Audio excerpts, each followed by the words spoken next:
and significant results happen in the election in Europe. What exactly does it mean when you have these largest countries, especially France and Germany, having a move to the center right? Italy also moving to the right. Netherlands with Geert Wilders, boom, back in.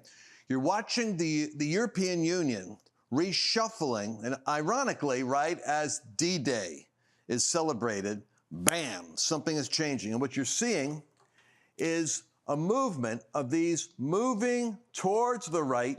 Now, of course, they're going to call that, oh, right extremism, right-wing extremism, because they're all left-wing liberal wackos doing the news.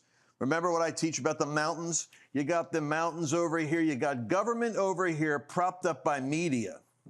And as long as you've got government and media working together, you're going to have a news cycle like this going, oh, something terrible's happening. We need to learn the lessons from World War II. We have to fight Russia. No, you don't, knucklehead. Russia was actually on our side in World War II. I guess they forgot that. So we're going to go to the desk now, and we're going to evaluate exactly what all this means. And I think you're going to find this rather exciting. Let's take a walk over. Now, while this shaking is happening, the shaking is happening in Europe, what's important is you're going to see it, Rachel Maddow and all the pundits in the United States all worried about, oh, what does this mean? Well, it means that everything that can be shaken will be shaken, and it might be that God is giving let's put it this way. Let's not bring God in just yet.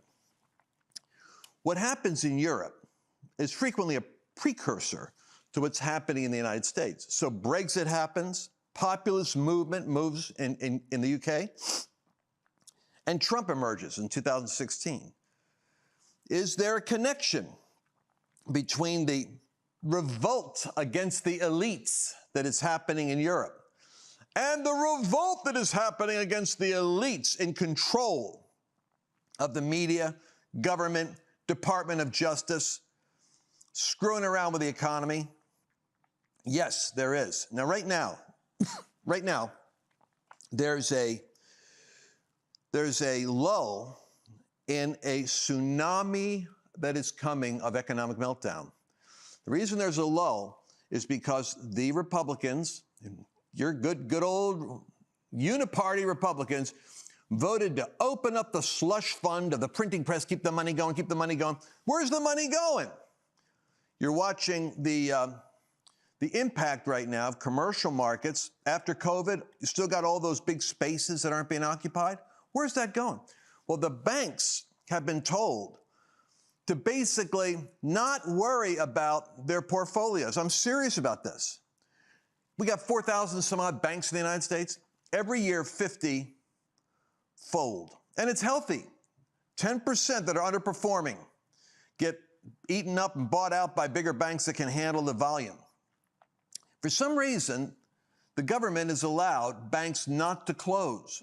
So where you ought to have had 5 or 6 banks that are like, uh-oh, we're in trouble, they're being told, don't worry about it. You know why? Because they want Biden to have the best chance of getting reelected, so that they're shoving aside even the closing of non-performing banks, which is why I'm telling you, you got to get a hold of the gold and silver is the stable store of value. You know, if a house is on fire, you put your money into some place that's fireproof. Well, you put your cash over into gold during the storm. That's why I say go to lancewallnau.com/gold, read the 20-page report. I'm going to update it with a new report on the death of the dollar and what's happening with the rise of the BRICS nations and the discipline on America. If it's going to keep going in this godless direction, you're going to feel the pinch, baby. But those of you that are forewarned are able to be armed. And you can put your money in a store of value that'll survive the shaking, survive the fire, and you can bring it back out again. lancewallnau.com/gold. Find out all about it. You'll be happy I told you. All right, let's get into today's story. Europe is having its, and they're calling it far-right gains. Here, I got my articles here. The AP News, far-right gains in the EU election deal stunning defeats to France's Macron and Germany's Scholz. The year will test even the most robust democracies. This is going to test democracy. Can democracy withstand the right wing? Oh, what is the right wing upset about? You're out of control spending. You're out of control open borders. You're out of control immigration policies. You're rising crime rates. Right-wing extremism. Stop it. Whoa, what do we want? We want to have left-wing, crazy globalists melting down the system. In Europe and in the United States, there's a backlash. So undoubtedly, the star in the stunning electoral night was the National Rally Party of Marine Le Pen, which dominated the French polls to such an extent that Macron immediately dissolved the national parliament. He's going to say, hey, this socialist spending we got, do you really want to monkey around with that and have that fiscal and immigration extremism over there with Macron, with Le Pen? Oh, and so what he's counting on, what the president of France is counting on, is that as the election goes from the national down to the local, where they have to make decisions on, well, how much money is coming from the government for what? The deals are being bartered right now. It's kind of like Biden saying, yeah, I want to get those young people voting for me. They're mad at me over Israel. Well, I mean, I don't know what to do with Israel because we got a lot of Jewish donors here and a lot of Jewish Democrats. All right, here's what we're going to do. Free school, how about that? No college tuition.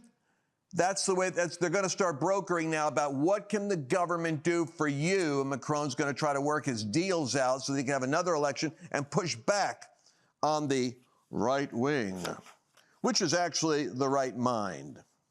But in order to get a real flavor for what's going on, I'm going to stick this little thing in my ear so I can hear, and we're going to watch the news cycle. Why don't you guys go ahead and play, Mr. Producer, what we have for the news cycle. Listen to how the media is covering this devastating adjustment that's happening in Europe. Actions around D-Day, and I understand why people are offended. I understand the pain that this is evoked, but to me, the lessons of the Second World War, the lessons of D-Day, the way to honor the many, many victims is to look at history and look at the conditions under which the far right rises. And I think it's when the right makes an alliance of convenience with the far right. That is when fascism rises. Of what is now, again, another round of what seemed to be surprisingly right-wing election results in Europe this weekend.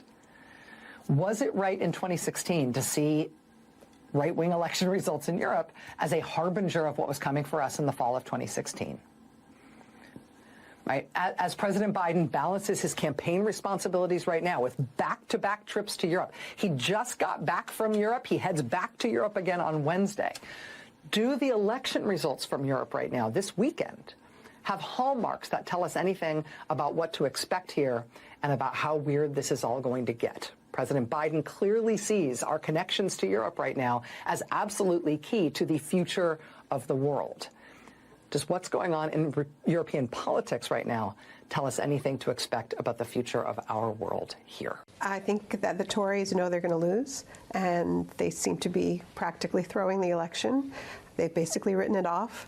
And it seems like Labour is trying not to make any sudden movements and to send lots of reassuring messages that very little really is going to change. And I think if we look at the European election, are you disappointed by that? I am. I'm not just disappointed. I'm worried because if we look at what just happened in Europe, if we look at what Schulz is doing, I'm seeing Labour poised to make the same mistakes, which absolutely I think will win an election, but will set the table for a far-right comeback. That's what I'm worried about. I think the message that we're seeing from Europe is there really need to be policies that meet people's most urgent needs. And this idea of what we're hearing from your leader about these fiscal rules and basically sounding like Margaret Thatcher on running a government like a household, which is ridiculous, is going to set the table for a far-right comeback. Do you think they are important for us to pay attention to? And can you just give us a rough characterization of what happened in those elections? Sure. These were elections for the European Parliament, so the European Union-wide Parliament. And so it's the only election that takes place every few years in which all of Europe votes. So it's a good barometer of where opinion is in Europe. I think the two headlines are the far right made noticeable gains in the two largest countries in Europe, France and Germany.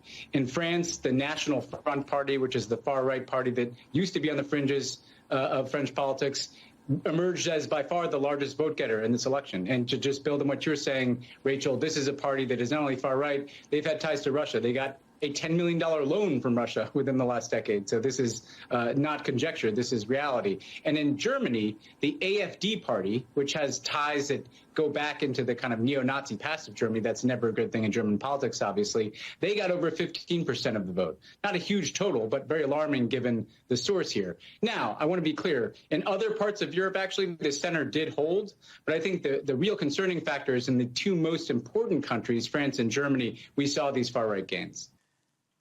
Listen to the language that they use, because as long as the population has broadcasts like this and others, in Europe and in the United States, the people can be informed of the manipulation. It's like a Leviathan spirit that twists the meaning of words, and that's what propaganda basically is. And they're referring to the far right. What they're actually talking about is, in many places, it's the Christians who are praying that the globalists, the pandemic people, the global currency, switching you over from cash to a digital system, the World Health Organization taking over your sovereignty to shut you down. Those globalist tendencies are getting a punch right now. And what you heard was this one commentator sympathetically saying, the problem is you have to address the needs of the people. Oh yeah, like rising crime and the threat of radical Islamic immigration. You saw in the Hamas support in Europe, the vast demonstrations that took place in England, in France, in Germany, where you realize that you're bringing in Muslim minorities and you think that they're assimilating into a melting pot and they're rapidly becoming a dominant 10, 20, 30% of your population. What happens at that point if they're sympathetic to terrorism? Well, you've actually got a whole culture within your culture that never got assimilated. They just coexisted and carved out regions of the country. This is what you've got in France. This is what you got in Germany. But after the crime, and after the instability, and after the economic suffering, and you realize the environmentalists had a disastrous PR campaign. For instance, the environmentalist party, the Green Party, was throwing paint on artwork and gluing themselves to objects, and was the stupidest way of taking on the institutions in terms of championing their environmental anxieties. And what you got was a serious drubbing of the Green Party with that girl, Emma Thuman, or whoever she is as the spokesman, didn't do them any favors either. So they've shifted away on immigration, on climate extremism, and they're calling it right-wing extremism. Well, you saw the farmers with the trucks in Denmark and the Netherlands because they're buying up the farmland. They're shutting down the farmers. Why are they doing that? Because of their environmental extremism. They don't like fertilizer. Fertilizer, cow poop, is killing the planet. It's insane. But you see, when it starts having its impact, this is what has to happen.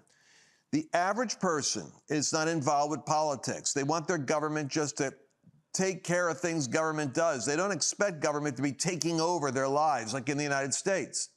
We're now not liking the fact that you're going to tell me if I can have a gas stove, if I could drive this kind of a car, if I have to convert over to electric, I have to do this. So the instability that is established when government stays in its lane produces, or the instability that happens when government goes out of its lane and starts meddling with economics, so that it props up an economy rather than allowing the dynamic of give and take, so that in a healthy economy, you're going to have some downturns where market dynamics kind of reconfigure themselves and come back up. Oh, no. To keep the fat hedge fund managers and the Wall Street tycoons and the elites all making their money, they kept pumping the economy. The economy can't go down. It's an election cycle. Artificially prop it up. And what happens is eventually you have a collapse. We're heading to that. We're heading to that in the West. I'm sorry to say that if Trump goes in first quarter of the new year, they're going to be anxious to let him have to deal with the mess of what they created and then blame him for it. That's why you want to go to lancewallnau.com/gold, lancewallnau.com/gold. And I'm working on something for those of you that say, Lance, we don't have like $10,000 or something to be able to put into gold. I get that. I'm working right now because I'm trying to find, and I'm going to find it, how people can take $1,000 or $2,000. You have modest savings, but you can protect it. In fact, you can grow it because gold is going up in value. So there's a way to make this work. Go to lancewallnau.com/gold. Start the process, and I'm going to keep working with you. I'm not giving up on you. I'm going to help you navigate through this coming storm, tell you what's causing it, let you know when it's going to happen, and let you see a way out of it. Germany, the AfD overcame a string of scandals. This is the party that rose from 16% up from 11% in 2019. In comparison, the combined results for the three parties in the German governing coalition barely got 30%. Now, the head of that German coalition, Scholz, suffered such an ignominious fate that his long-established Social Democrat Party fell behind the extreme right Alternative for Germany, which surged into second place. The extreme right alternative. The extreme what? The people don't want environmentalism, out of control, hostile immigration. They don't want environmental fanaticism. They want economics to be normalized. And so what you got is Viktor Orban, Slovakia, the Netherlands, are all going to come in. By the way, the Green Party fell from 20% to 12%. That's the environmental party. So Hungary and Slovakia and Italy are all part of the ruling coalitions, including Sweden and Finland and soon the Netherlands, that give the populists an advantage. Likewise in France and Belgium and Austria, Italy.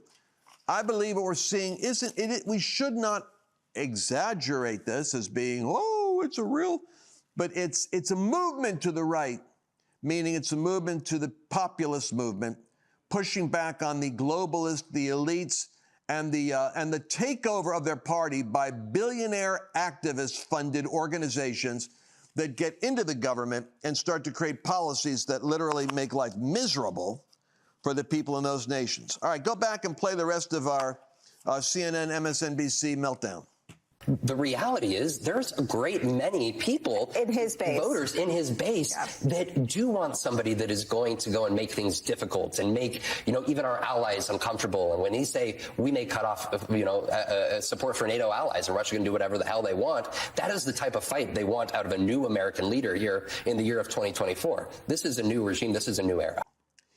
Now, what he's saying is, there is a movement in the United States. Yeah, it's called half of the United States that's supporting Trump while you're trying to lock him up over a categorical paper crime that supposedly was done in 2009 and manifested in 2016.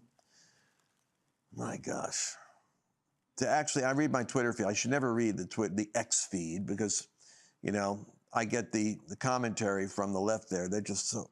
They really believe that Trump committed something along the lines of a major crime by not by paying Stormy Daniels a non-disclosure payment, but by the way in which it was categorized in the bookkeeping.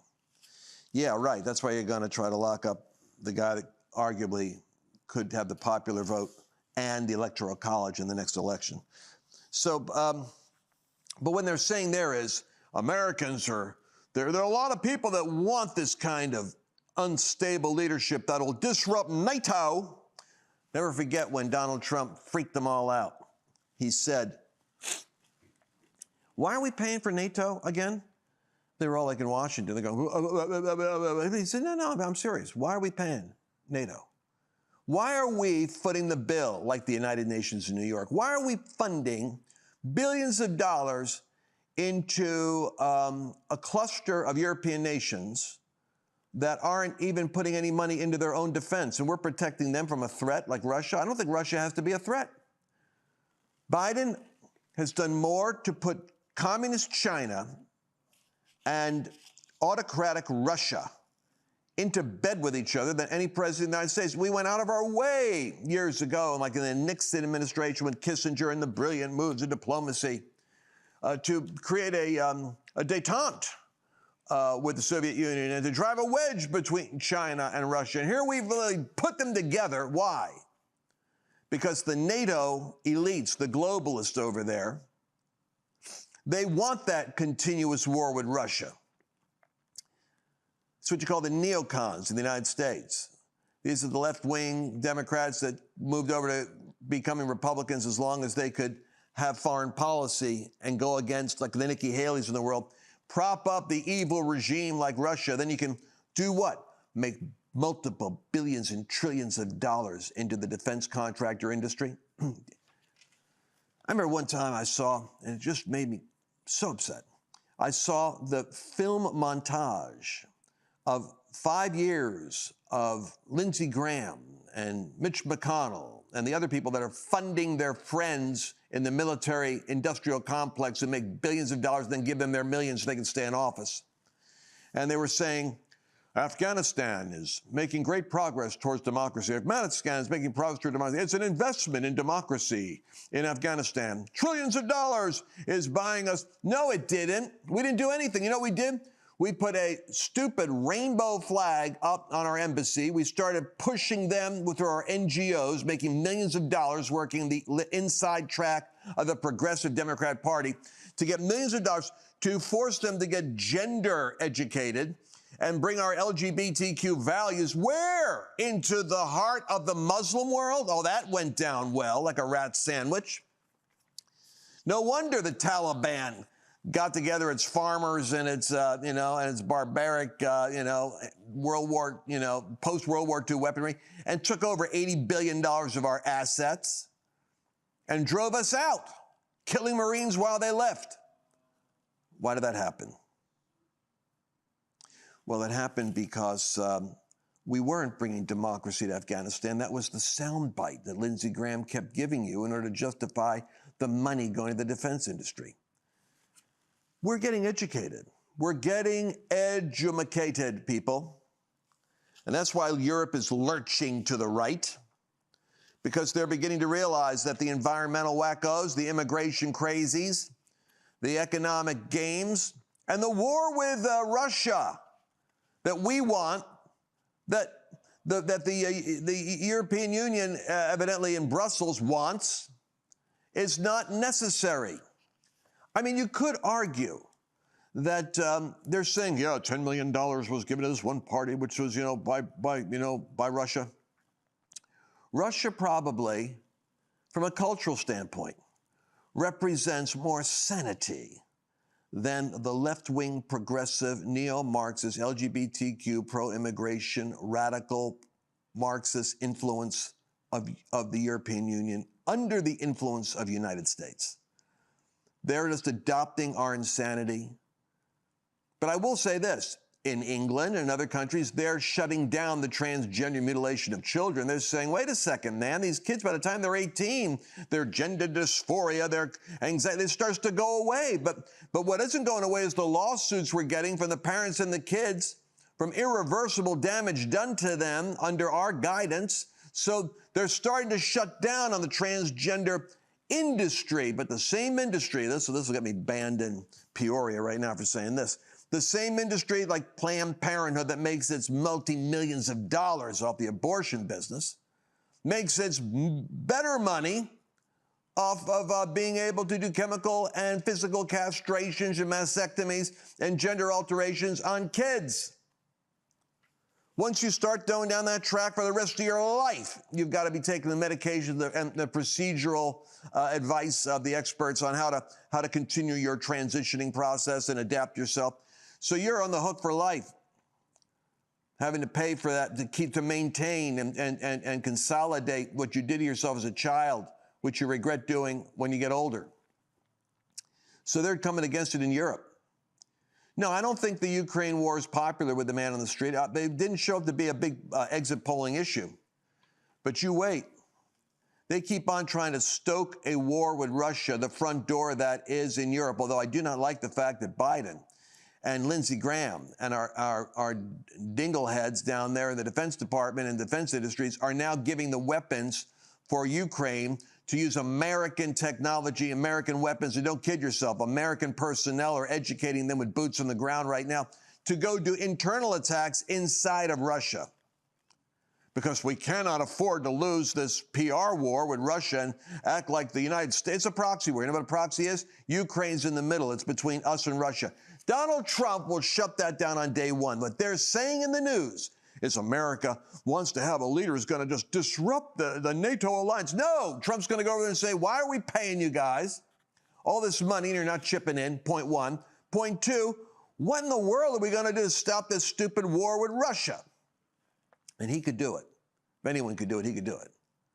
By the way, in the event that I'm ever evaporated off of whatever platform I'm on right now, you can go to lancewallnau.com/podcast, and somewhere these messages will continue to resonate with the American people, because I'm only speaking the truth. I've been speaking the truth all along. They came against me after January 6th. Now Trump is saying, hey, these people that were down there on January 6th were actually patriots. They weren't out there trying to destroy stuff. Amen, brother Trump. But we got our Christian leaders who are all embarrassing and shaming what happened on January 6th was a disgrace. It was militant Christian national. No, it wasn't, knucklehead. It was you listening to your leftist think tanks, your religious leftists, your Russell Moores, trying to court their favor. It's like a Northeast thing. I think if you're north of it, you're near New Jersey, a northern part of, parts of Carolina going up into New York and Pennsylvania and New England, I think there's like this cosmic fog that comes over the Christian community up there. Most of what comes out of those places, including Christianity Today, is left-wing massaged messaging. I'm going to go to lancewallnau.com/podcast and stay in touch. All right, let me go back there. I got a minute left here. I want you to hear Steve Bannon, what he has to say. Catch it before we go off. It's been a earthquake, tectonic plate shift in Europe, and particularly the two biggest countries, of course, Italy, although we may not love everything Giorgia Meloni's doing. Italy, the right is in charge. It's happening through the rest of Europe, but man, when Germany and France, and that's really the EU is Germany and France, when they have the performance of Alternative for Deutschland and what happened with the Green Party crushed in Germany, and you've had the dissolution of parliament by Macron, and now he's getting a ton of grief from his allies in the center and the center left, even some of the center right, saying that this is a roll, and I call it a roll of the iron dice, a real gamble, as Raheem brought up yesterday. We're going to get into all that, much more on the FBI, DOJ, a big op-ed by Garland that says the unjustified announcements against DOJ and the FBI are the unfounded accusations have to stop. They're hurting the FBI and hurting the Justice Department. Okay, I tell you what, Attorney General Garland, we'll make a deal. We will stop with all the unfounded and we'll just focus on the founded, because that's all we've been focusing on. We don't do unfounded here in the war room. We just do founded, and that's what you should be worried about as the House gets ready to vote contempt charges on Merrick Garland. Now, what Steve Bannon is doing, I like Steve. Steve's a friend of mine. And they're going to lock him up. And they never should. You don't poke the bear. You got a guy who's leading a populist movement, a great advisor to Donald Trump, a true patriot, Steve Bannon, with Real America's Voice. He's been spot on 95% of the time with what he's said. The only mistakes he ever makes is he gets a little optimistic for our gains, but he's trying to cheer on the patriots in the trenches.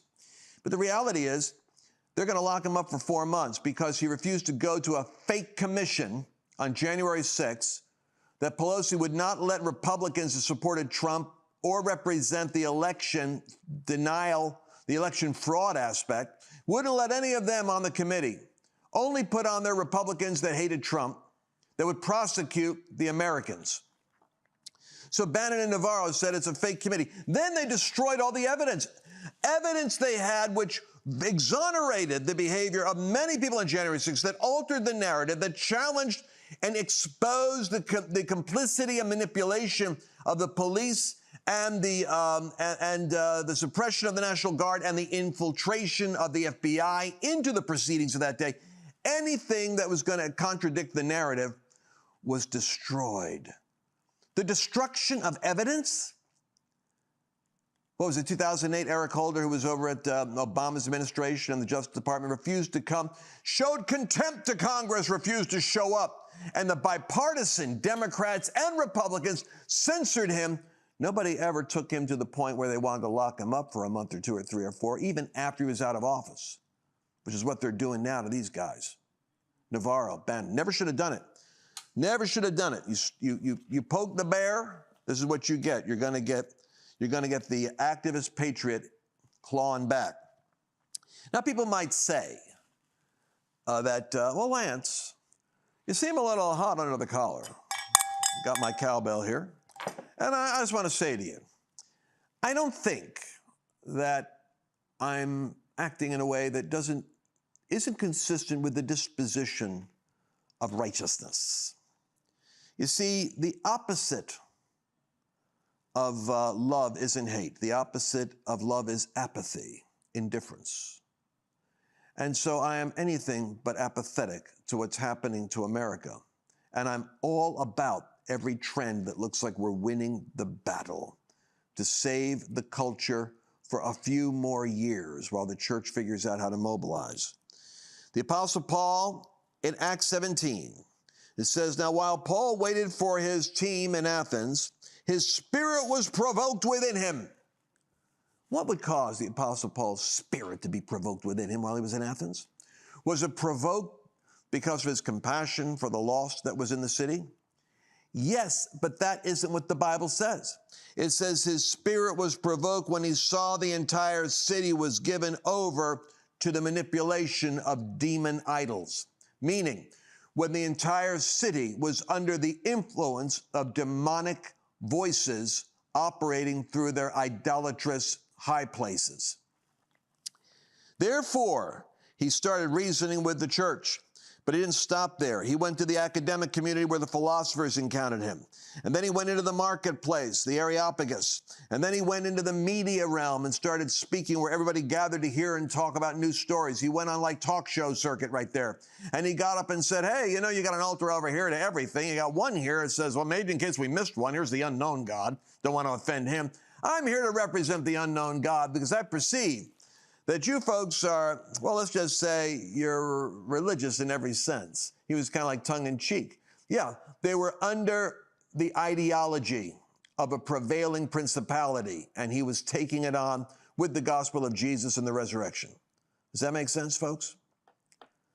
Anyway, I love you. That's the reason why I keep doing these broadcasts, because you ought to be provoked in your spirit when you see the whole nation being given over to demonic voices in the high places. But thank God it hasn't prevailed.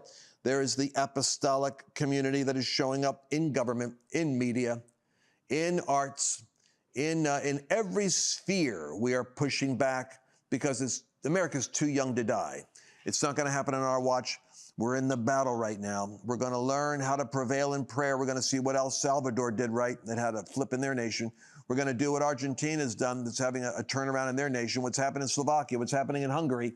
These are what I would call the emerging sheep nations, what we call in the academic and media world sovereign nations, meaning they don't want to be entangled and controlled by the global beast system. It's not the time for that now. And I agree with that. It's not the time. So don't give up.